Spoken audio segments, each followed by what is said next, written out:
tell it to a living soul, how he brought salvation and made me whole. But I found I couldn't hide such love as Jesus did in part. Well, it makes me laugh, makes me cry, sets my sinful soul on fire. Hallelujah, when God dips his love in my heart. I once was lost in sin, but Jesus took me in. And then the little light from heaven filled my soul. It bathed my heart in love and wrote my name above. And just a little topic, Jesus made me whole. Well, I said I wouldn't tell it to a living soul, how he brought salvation and made me whole. But I found I couldn't hide such love as Jesus did in part. Well, it makes me laugh, makes me cry, sets my sinful soul on fire. Hallelujah, when God dips his love in my heart. Hallelujah, when God dips his love in my heart. Good. Thank you, guys. You can go ahead and take your seats then. I was just thinking when we were just singing that song about, it talks about Daniel in there. We probably need to teach on Daniel and the fiery furnace, one of these days soon. Greetings out there to everybody. This is the Children of the Free Church Ministry. And if you're listening on that site, childrenofthefree.com, listening to us live. You also can tune in the same site to hear archives if you like a message or want to have somebody else hear it. You can get the archives on Facebook and on YouTube. And I'm sorry, what's the other site? Pinterest. Also, you can see archives on that. We gather here live every Sunday night at 8 p.m. Mountain Standard Time. Be there, watching, and get your messages in response to the teaching in. Now, we talk a lot about faith here. And I don't know what you would expect other than that for a faith ministry, but we talk a lot about faith. Even last week, how we were teaching for your faith, you'll be taken out of the way before things get too bad down here. And to give you a more full or a fuller understanding of that concept, for new listeners, recent or first-time listeners,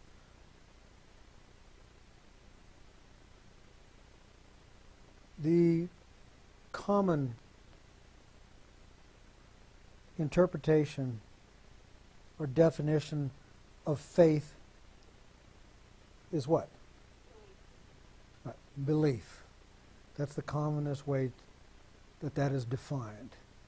No, with exclamation point. True faith,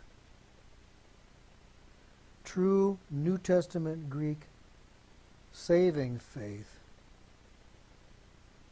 comes from the Greek word either pistis or pisteo, depending on if you're using the verb or the noun form of it. And that means quite simply action. Action that's based on belief that God will do and is sustained by confidence because God has done what he said he would do. That's the ABCs of faith. So as you can see, it's not just belief. It's not something you have, which would be belief. But it's something that you do That's what God's looking for. God's not looking for perfection, holiness, righteousness, fulfilling the law, which you can't do or can't be done, the absence of sin, which is equally impossible, or for you to be more good than bad. He's looking for people to trust him. That's the one thing that he chose not to create. And Satan and his cohorts who didn't trust, which constituted a third part of the denizens of heaven, will be replaced by those who do trust him. Now, how do you show or prove trust? How do you show it? How do you prove it? By acting in faith. When you're confronted with contradictions to God's word of promise. For example, healing. If you find yourself sick, you go with what God said. He said, I am the Lord that healeth thee. Not what you see or feel. You get up. That's action. You go to work. That's action. And if you happen to be too sick to do that, then you get up and clean yourself up and clean your area around your sick bed. If you can't even do that, sit up in your sick bed. If you can't do that, raise your head off the pillow. You get where I'm going here? If you can't do that, you blink your eyes. If you can't even do that, you roll your eyebrows under your shut eyes if you're that sick. All action. All of it action. And if you do that, act in faith, God can, may, will heal you. And you get heavenly rewards for your faith action that accrue. God is looking for trust and faith tried in the fire. That produces the finest gold. You with me on that? Now, while on the basics, I want to point out something important. Seem to, or appear to think like some kind of ogre, if you will, that you shouldn't be nice or forgiving or trying or be more good than bad. There's nothing wrong with any of that activity for moral or ethical reasons. That's okay. But not if you think it pleases God, or you need to do that to please God, or to get to heaven, or to be like him. You do those things for those reasons, you're going to get a rude awakening. God views that as that filthy rags. You're going to get a rude awakening. Now, you can do all that stuff that I was just mentioning if you're so inclined, or if you feel that the Holy Spirit's moving you to do it, but not to please God, not to be like him, or to get to heaven. He's looking for trust and faith, like I said before, tried in the fire. That's what pleases him. Now, we teach mostly on faith here, and also on God's ways, and his names, which are his ways. We teach on the meaning of God's numbers, the true gospel, God's control over everything, his hand on history, and his plan for the ages. This leads us to the signs of the times that we're on now and have been for some weeks, his plan. Now, we are approaching the home stretch in God's plans. Satan doesn't want this message going out. He will attack anything and anyone, indeed everything and everyone, to stop it. We need to know that, and we need to act like it, do our best to prevent it, and not give place to the devil. Understand? Yes, sir. Are you with me on this? Yes, sir. Now, last week, while teaching on the rapture, I said, contrary to many who try to tell you, no man knoweth the hour. Remember that? From Matthew 24. You also will find that in Mark 13 and Luke 22, if you want to look for yourself. The one in Luke doesn't say that, but it describes the same events. But Matthew 24, Mark 13, Luke 22, we do know, even when it's at the door. As we taught last week from 2 Thessalonians, important passage where it says, in essence, ye brethren, the well-taught, are not in darkness, that that day should come on you as a thief, or overtake you as a thief. What does that mean? That means some do know when he's coming. Otherwise, you'd be overthrown a thief in the darkness. And well-taught, same well-taught ones, have good scholarship to expect him to come on the Feast of Trumpets to redeem us. Now, have you noticed it seems God's never on time? Anybody ever notice that in our lives? He's always too early, too late. He has no clock, no calendar, no watch. Indeed, to make it contemporary, no cell phone, which is all of those things. Well, he's eternal. And with God, there is no time.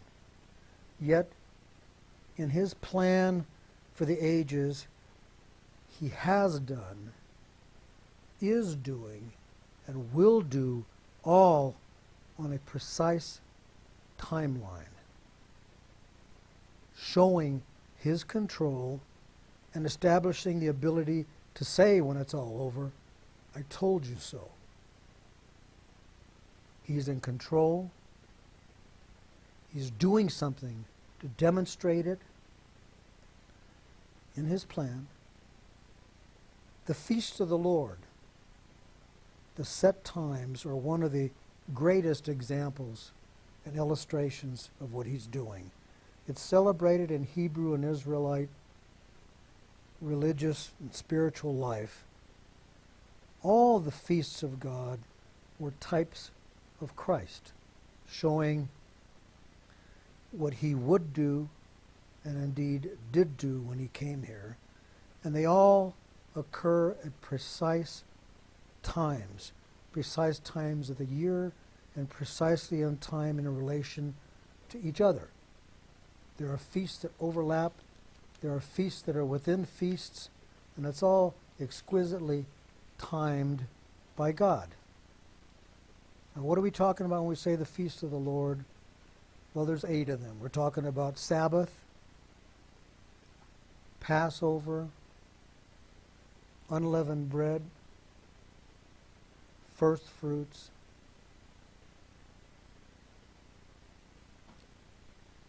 trumpets, Pentecost, atonement, tabernacles.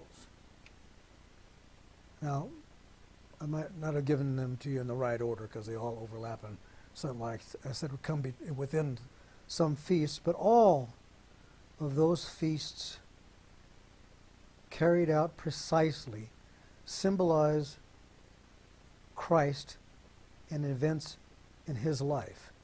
Christ fulfilled all of them.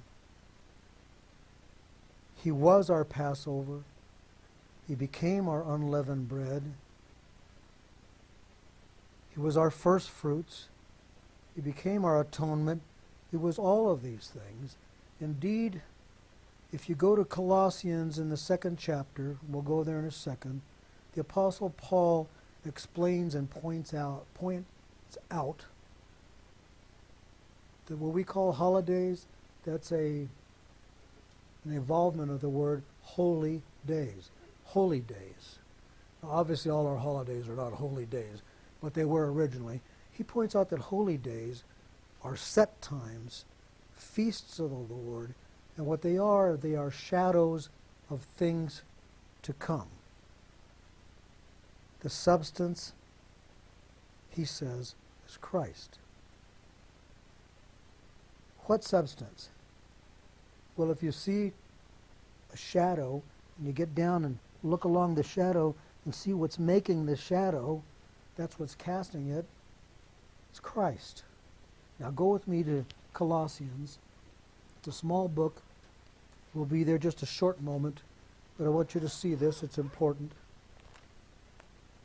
Colossians, written by the Apostle Paul.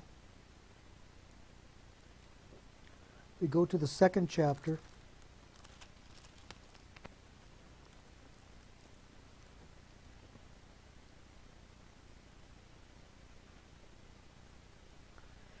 He's just got done telling you that Christ blotted out the handwriting of ordinances that was against us, the law, that was contrary to us, and took it out of the way, nailing it to his cross. Remember that teaching?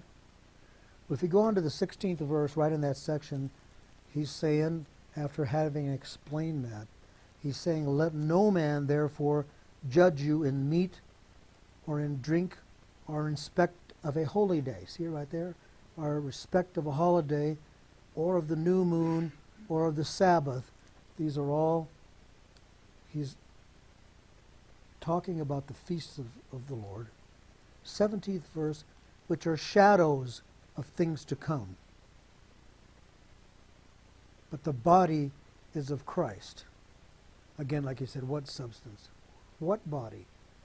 The body that's casting the shadow is of Christ. What of it? Things to come. What he's going to be doing. The feasts are showing what he's going to be doing when he comes here. Got it? Now Christ was born on the Feast of Trumpets. That's in the fall. Late September, early October, not December, not Christmas time. What? Yes, you heard me right. Christ was born on the Feast of Trumpets in the fall. Now the date, actual date, varies from year to year because it's based on the Jewish calendar, which is based on 30-day months. And as you know, we have some months have 31 days, some have 28. Every 4 years, one of them has 29. So it comes out slightly different year to year. And one way that we know when he was born on the Feast of Trumpets is that the father of John the Baptist, his name was Zechariah, by the way, not the Zechariah in the Old Testament. This is Zechariah in the New Testament. He was John the Baptist's father. And he was a priest. And the priests in the temple were assigned different, what they call courses of worship that they were in charge of and carried out. Zechariah, John the Baptist's father, was in charge of the course that was named Abia, which occurs around April, around our April. And we know from history and from Scripture that John the Baptist was born during that course when his father was in the temple carrying it out. We also know that Jesus was born 6 months after John the Baptist. So let's do the math. April to May, so many months? May to June, 2 months. June to July, 3 months. July to August, 4 months. August to September, 5 months. And the Feast of Trumpets, as I told you before, is the end of September, beginning of October. What does that add up to? 6 months. So that's when Christ was born. Feast of Trumpets, not Christmas, not December, not in the winter. Another way that we know when Christ was born, you'll find it in the Great Pyramid in Egypt. Great Pyramid in Egypt, not a tomb. Never was a tomb.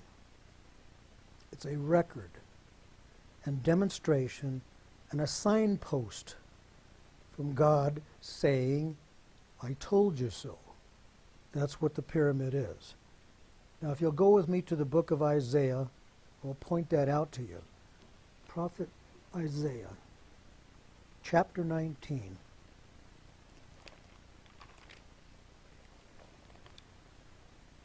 We're not going far afield. This is very real, down as close to the bone as you can get it. And this is created in stone, unchangeable, unmovable.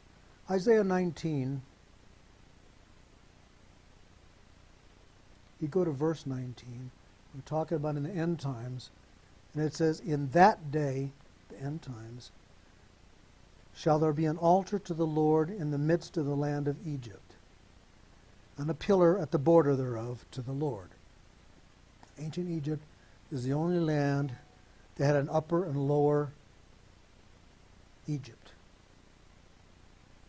And the pyramid is right on the border of upper and lower Egypt, right in the middle. So that's how you can be on the border and in the middle, ancient Egypt. It goes on to say, and this altar, shall be for a sign and for a witness unto the Lord of hosts in the land of Egypt. Now, ancient Hebrew has numerical values to the letters, and this passage in the ancient Hebrew, if you add up all the numerical values of what this just said, it adds up to a number. That number is 5,449. In that day shall there be an altar to the Lord in the midst of the land of Egypt, and a pillar at the border thereof to the Lord. And it shall be for a sign and for a witness unto the Lord of hosts in the land of Egypt. In the Hebrew saying that, 5,449. The height of the Great Pyramid in Egypt in inches is 5,449 inches. So, now, in that, amongst other amazing, marvelous things, there are measurements in the passageways inside this Great Pyramid. And these measurements happen to coincide. I'm encapsulating this in a nutshell, by the way. So if you can get this all in your head, you'll have it in a nutshell. Anyway, these passages have measurements that coincide with historical events of God's people. In the main passageways going up or down, it's an inch to a year. And when the passages go horizontal or level, it changes to an inch to a month. Now, where the passage that goes to the Queen's Chamber intersects the ascending passageway, get what I'm saying? The ascending passageway is small and narrow, and it represents man moving towards God, stooped under the burden of the law. Okay, where that passage meets the passage that goes to the Queen's Chamber, take the measurements, and there's a date. A precise date. And it's October 4th, 2 BC. And this represents the birth of Christ. Now immediately you may say, why 2 BC? Why isn't it 0 BC? Or if that's when he was born. Well, the calendars in Caesar's day miscalculated by a couple of years because one of the rulers who ruled, he ruled twice under two different names, and it caused them to miscalculate the birth of Christ. 2 years. This mistake was discovered much, much later. But the pyramid had it right thousands of years before the event. October 4th, 2 BC. I want you to notice the date, early October. The Feast of the Trumpets occurred 10/4, 2 BC that year. Now,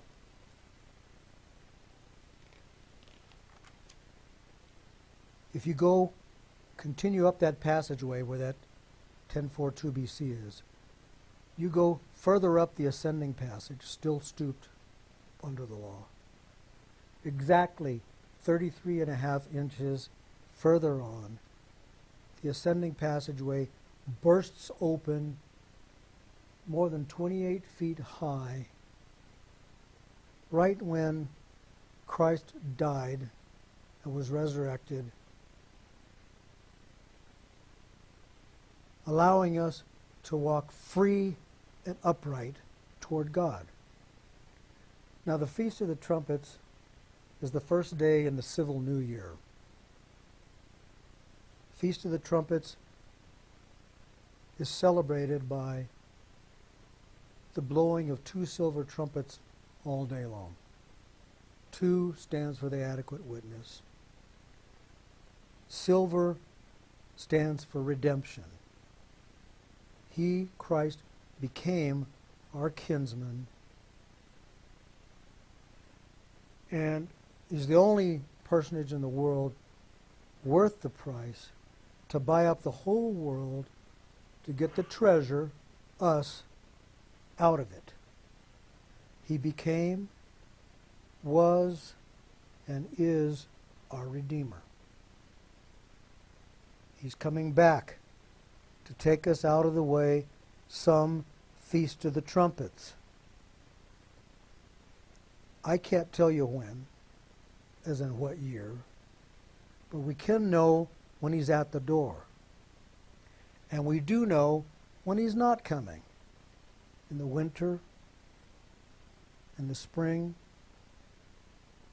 in the summer. He's coming in the fall, on the Feast of Trumpets, to finally redeem us. Not any other feast. It makes no sense. Would have no meaning in God's plan. Not any other feast, but the Feast of Trumpets. Is it coming this year? Some say, and some events say, could be. I don't know. It seems to me that a lot of other stuff has to happen before that happens. But remember, Daniel, and in Matthew 24, we just taught you last week, said God will speed things up at the end. I don't know. If not, some year soon. In the fall, at the Feast of the Trumpets, he's coming back. We need to learn about it. We need to watch for it.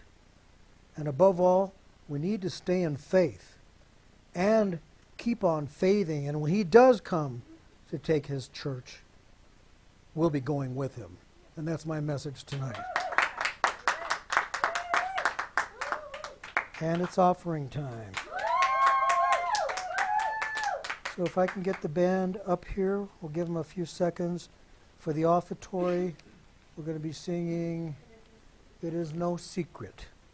So listen to those words and listen to this music, which is quite beautiful. And I might say a couple of closing words when we're done. I'm going to help the band.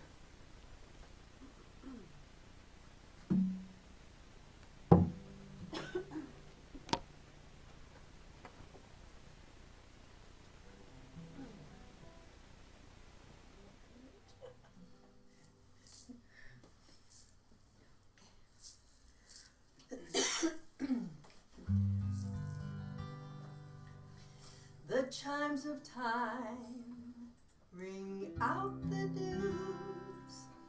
Another day is through. Someone slipped and fell. Was that someone you? You may have longed for added strength, your courage to renew. Do not be disheartened, for I bring hope to you. It is no secret what God can do,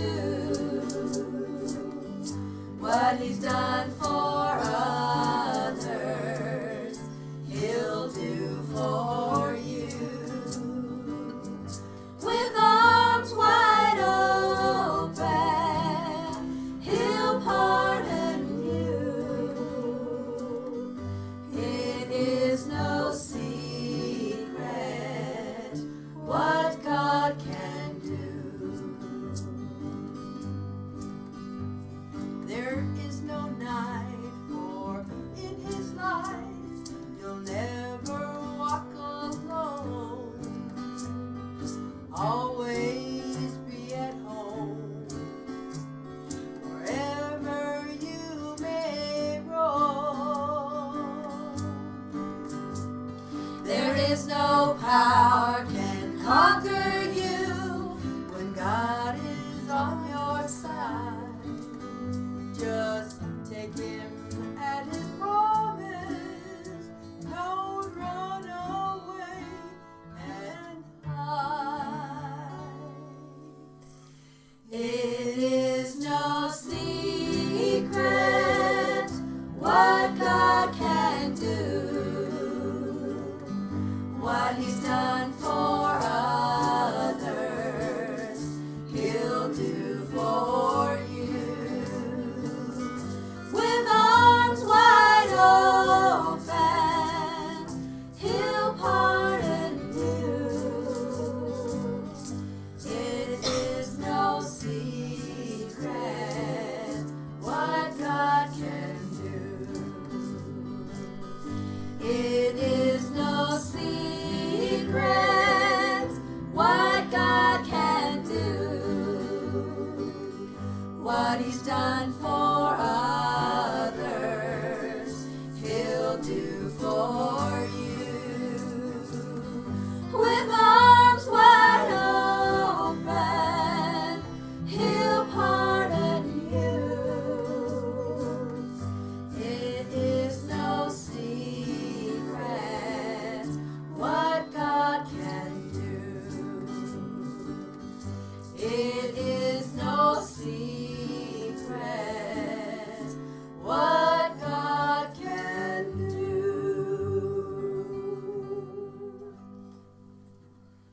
Okay, thank you guys. Keep your places there.